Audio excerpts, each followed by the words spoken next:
Evidentemente, al trabajar con las actas del Consejo tenías que tener el mismo resultado. Por eso fue que Gaviria dijo, no hay nada que hacer, las actas todas coinciden. O sea, hubo fraude en el 2004. Hubo fraude en el 2004, es más, yo soy testigo presencial del fraude del 2004. Si no hubiera habido fraude, Chávez hubiera sido revocado. Sí, o sea, es más, Chávez fue para mí revocado en el 2004. Después viene en el 2005 la Asamblea Nacional, la oposición se retira de ahí y resulta que hay una abstención en el orden del 90%. No llegaron a votar 1.200.000 personas, lo que evidenciaba que como si venían de ganar un referéndum de ser el presidente, como al año siguiente no llegabas a 1 millón. Okay. Después viene 2006, Manuel Rosales. Yo descubro, y en eso tengo que hablar en primera persona, que entre la fecha que se auditan las máquinas y la fecha de la elección se adquieren un número de máquinas que no son auditadas. Ya eso invalidaba el proceso electoral. Esas no fueron las máquinas fabricadas por una compañía, creo que se llamaba Smartec, de aquí de la Florida. Sí, ahora Smartmatic. Y resulta que hay pruebas de que entre la fecha de la auditoría y la fecha de las elecciones se compraron 5.000 máquinas que representaban 6 millones de votos. Claro. Por eso se habló de fraude en el año 2006. Después viene el referéndum del 2007, que ha sido la bandera de mucha gente diciendo, no, pero si nosotros ganamos en el 2007 con ese CNE, yo les pregunto, ¿y por qué nunca se totalizó? Resulta que en el año 2007, en esa famosa frase... es el referéndum de la Constitución. Y de las 42 leyes. Te estoy hablando del 2007. Cuando Chávez dijo la victoria de... ¿Se acuerda? La letra M. Victoria de... Ajá. Fíjate, eso es muy particular porque faltó un 6% de actas por escrutar. Si tú sumabas ese 6% de actas por escrutar, había más votos que electores. Eso te significa que había habido transmisión de votos irregulares. Como hay otras circunstancias que hizo el CNE para la totalización, se quedan en ese número 94%, le dan a la oposición el triunfo, se guardan ese 6% de actas que después se descubrió que había más votos que electores, pero como la oposición prácticamente había ganado, se quedó. Lo dejaron así. Se negoció. Ana, regresando un momentito al 2004, y quiero saber si estás de acuerdo con lo que te voy a decir. Yo fui observadora internacional del 2004, desde ese entonces nos conocemos nosotros, y yo siempre decía que si nosotros permitíamos, porque ya se hablaba del fraude antes de ese revocatorio, si nosotros permitíamos, eso iba a ser el principio del fin, porque ahí fue cuando Chávez se da cuenta en realidad que no tiene la popularidad que él pensaba. Y los números, como dijiste esto hace unos segundos, se voltearon completamente. O sea, esos eran los números exactos al revés. Al revés. No, es que fíjate, hubo un hecho muy interesante. Y a partir de ahí entra el G2 cubano. Fíjate, en ese momento, volviendo al 2004, hay un libro que saca Jorge Rodríguez, donde se evidencia que cuál había sido el resultado, estaba la foto y todo, y recogen ese libro. En ese libro quedaba plasmado los resultados verídicos donde la oposición había ganado. Fíjate, 2007 entonces no totalizamos, 2008 nos dan 6 gobernadores, ¿te acuerdas? En el 2008. Pero resulta que 3 meses después, el 15 de febrero del 2009, hacen la reelección indefinida. Entonces tú ves cómo después de que el pueblo la había rechazado. Claro, que la era Asamblea ilegal. la Asamblea Nacional dijo, nos la pasamos, ustedes saben por dónde, y aquí se aprobó. Exactamente. Entonces fíjate, por eso hay que tener la visión de los años.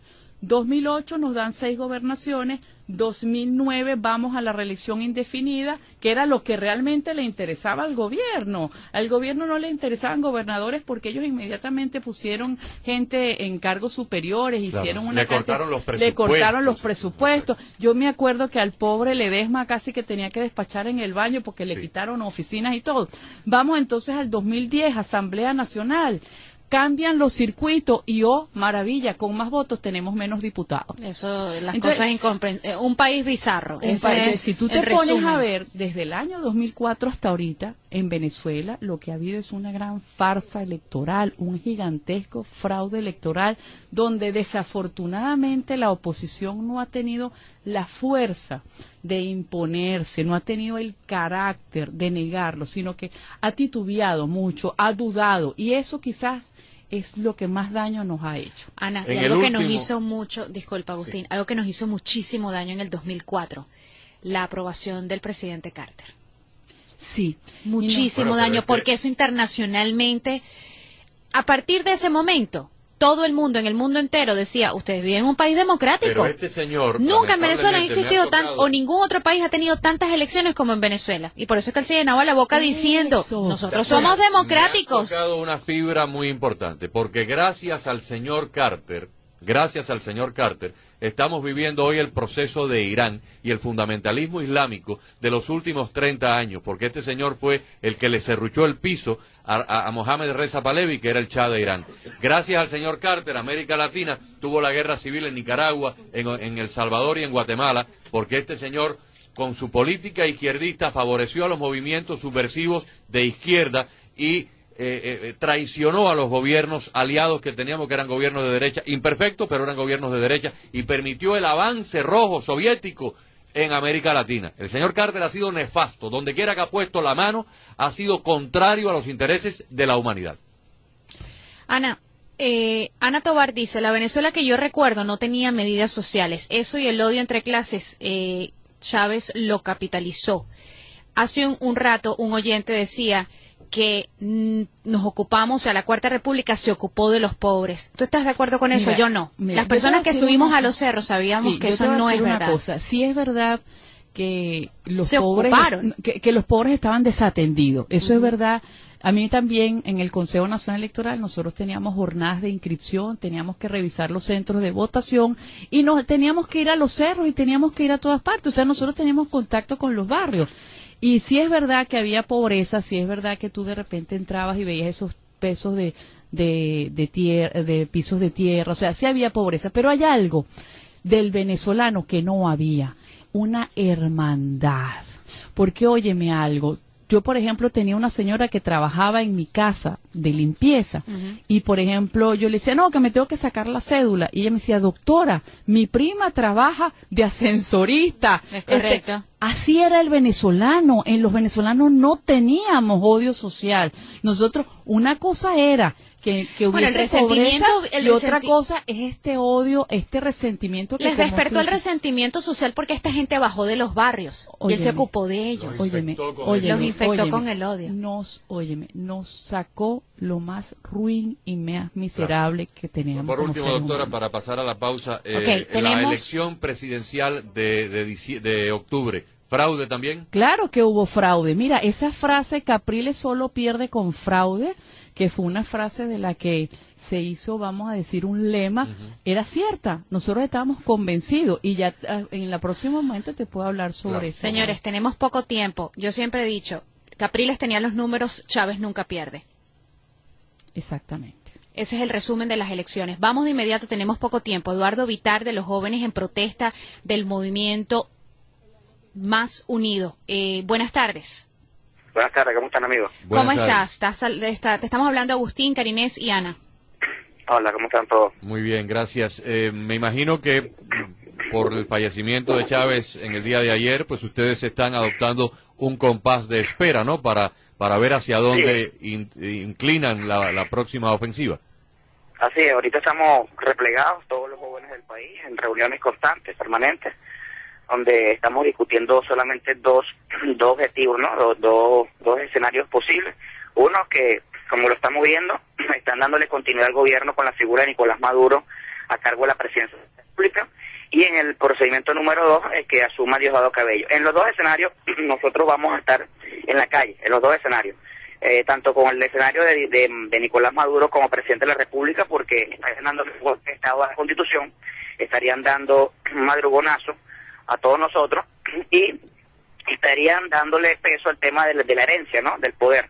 O sea, Maduro hereda el poder de Chávez, y así como pasó en Cuba, bueno, nosotros nos quedamos tranquilos. Bueno, eso no lo vamos a hacer, no vamos a quedar tranquilos, porque eso no puede ocurrir en nuestro país. Nuestro país tiene ciertas cosas que cumplir, en la Constitución Nacional lo establece, y bueno, estamos en eso. En el tema número 2, que Diosdado Cabello, como presidente de la Asamblea Nacional, asuma como debe ser la presidencia de la República, que lo dejo bien en claro, algo tiene que haber de miedo del gobierno con respecto, o con el régimen de miedo con respecto al tema de Diosdado Cabello, porque ¿por qué no asumen el tema de la Constitución y dejan a Diosdado Cabello asumir la presidencia de la República? ¿Qué está pasando en lo interno del gobierno? ¿Por qué no dejan que se cumpla la Constitución y sea Diosdado Cabello el que asuma la conducción del país en los días que faltan para y después convocar las elecciones? Entonces, en ese tema número 2, que sea Diosdado Cabello que asuma la presidencia de la República, vamos a tener inmediatamente el tema electoral en la mesa, tema electoral al cual nosotros los jóvenes lo hemos planteado al principio dentro de las 3 estrategias que empezamos desde la Embajada de Cuba. Número 1 era el tema de la injerencia cubana, que sigue manteniéndose el tema de la injerencia cubana. Número 2, el tema de las Fuerzas Armadas, no ataque a las Fuerzas Armadas, sino un tema de reflexión a las Fuerzas Armadas sobre el tema de la soberanía nacional. Y número 3, el tema electoral al cual no podemos ir en las condiciones en las cuales estamos. Todo el mundo conoce en Venezuela que estamos ante un desventajismo total en Venezuela con respecto al régimen electoral actual, ¿no? Si me preguntan, mira, que la oposición dice que aquí no hay fraude, que hay que seguir las elecciones, mira, si nos mantenemos, si seguimos haciendo lo mismo, vamos a tener los mismos resultados, porque sencillamente no se está peleando como se debería pelear en el tema político. Por eso nosotros los jóvenes hemos decidido salir a la calle esta vez. Y bueno, la única elección que ganamos a Chávez en los 14 años, se la ganamos nosotros los estudiantes en el tema de la reforma constitucional, que fue el revés que tuvo Chávez entre 2007 y 2008. Y bueno, a partir de ahí, nosotros se cometieron muchos errores de los jóvenes de involucrarse en el tema de los partidos políticos en vez de enfocarnos en el tema de país, porque eso principalmente hay que asumirlo. Y bueno, en esta oportunidad nosotros estamos llenos de esperanza en el tema de cómo logramos despertar ese ánimo a la gente, porque hay mucho desgaste político, claro, de 14 años, de gente de secciones. Eduardo, se nos termina el tiempo, pero te felicito porque tienes una claridad mental tremenda y si ese pensamiento tuyo es el pensamiento que prevalece entre estos jóvenes estudiantes, realmente van por buen camino. Porque van por buen camino. Sí. Eduardo, es Ana Díaz. Es lo que estoy tratando, ¿no? Es lo que estoy tratando de que entiendan y reflexionen nuestros compañeros. Muchos todavía no han reflexionado y es el mensaje que le estoy dando y estoy ahorita recorriendo el país con este mensaje. Ese es el punto de enfoque. Eduardo, yo quería... Ajá, mira, Eduardo, yo quería realmente aprovechar este medio para felicitarte porque son precisamente ustedes los jóvenes los que nos dan y están diciendo que Venezuela tiene esperanza futuro. Y tenemos futuro. De verdad que desde aquí, Eduardo, Dios te bendiga. Igualmente, gracias. De verdad que sí. Muchísimas gracias. Estábamos conversando con Eduardo Vitar de los jóvenes en protesta del movimiento Más Unido. Ana, podemos continuar aquí el día entero, la semana entera. Vamos a invitarte de nuevo. Ana Mercedes Díaz, ex directiva del Consejo Nacional Electoral. Vamos a estar pendientes de lo que va a suceder en los próximos 30 días. Yamilet, prográmala para la semana que viene para que nos cuente sobre el fraude electoral de la pasada elección presidencial de octubre, porque todo el andamiaje se desploma cuando se pueda demostrar que realmente hubo un fraude y que Capriles fue el ganador de una elección que le robaron.